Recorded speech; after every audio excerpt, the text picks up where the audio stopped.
Hello दोस्तों। अच्छे कर्मों का फल अच्छा होता है। बहुत समय पहले की बात है। किसी गांव में एक किसान रहता था। वह रोज भोर में उठकर दूर झरनों से स्वच्छ पानी लेने जाया करता था। इस काम के लिए वह अपने साथ दो बड़े घड़े ले जाता था, जिन्हों वो डंडे में बांधकर अपने कंधे पर दोनों ओर लटका लेता था। उनमें से एक घड़ा कहीं से फूटा हुआ था और दूसरा एकदम सही था। इस वजह से रोज घर पहुँचते पहुँचते किसान के पास 1.5 घड़ा पानी ही बच जा पाता था। ऐसा 2 सालों से चल रहा था और सही घड़े को इस बात का घमंड था कि वो पूरा का पूरा पानी घर पहुंचाता है और उसके अंदर कोई कमी नहीं है। कहीं दूसरी तरफ फूटा घड़ा इस बात से शर्मिंदा रहता था कि वो आधा पानी ही घर तक पहुंचा पाता है और किसान की मेहनत बेकार चली जाती है।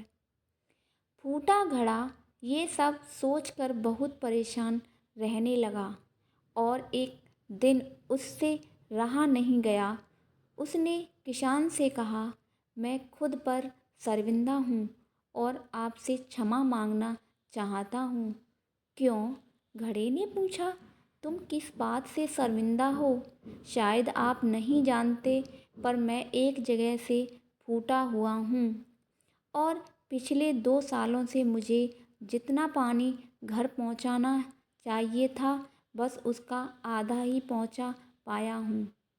मेरे अंदर ये बहुत बड़ी कमी है और इस वजह से आपकी मेहनत बर्बाद होती रही है।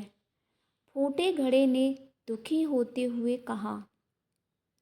किसान को घड़े की बात सुनकर थोड़ा दुख हुआ और वह बोला, कोई बात नहीं, मैं चाहता हूँ कि आज लौटते वक्त तुम रास्ते में पड़ने वाले सुंदर फूलों को देखो। घड़े ने वैसा ही किया। वह रास्ते भर सुंदर फूलों को देखता आया। ऐसा करने से उसकी उदासी कुछ दूर हुई, पर घर पहुँचते पहुँचते फिर उसके अंदर से आधा पानी गिर चुका था। वो महसूस हो गया और किसान से क्षमा मांगने लगा। किसान बोला, शायद तुमने ध्यान नहीं दिया। पूरे रास्ते में जितने भी फूल थे वो बस तुम्हारी तरफ ही थे। सही घड़े की तरफ एक भी फूल नहीं था। ऐसा इसलिए क्योंकि मैं हमेशा से तुम्हारे अंदर की कमी को जानता था और मैंने उसका लाभ उठाया।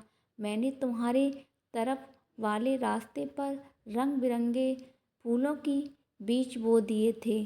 तुम रोज़ थोड़ा थोड़ा करके उन्हें सींचते रहे और पूरे रास्ते को इतना खूबसूरत बना दिया। आज तुम्हारी वजह से ही मैं इन फूलों को भगवान को अर्पित कर पाता हूँ और अपना घर सुंदर बना पाता हूँ। तुम ही सोचो, अगर तुम जैसे वैसे नहीं होते तो भला क्या मैं ये सब कुछ कर पाता? दोस्तों, हम सभी के अंदर कोई ना कोई कमी होती है, पर यही कमियों हमें अनोखा बनाती हैं।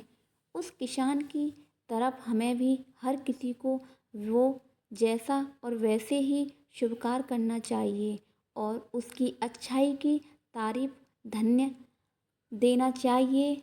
और जब हम ऐसा करेंगे तब फूटा घड़ा भी अच्छे घड़े से मूल्यवान हो जाएगा। अगर हमारी कहानी कैसी लगी, धन्यवाद।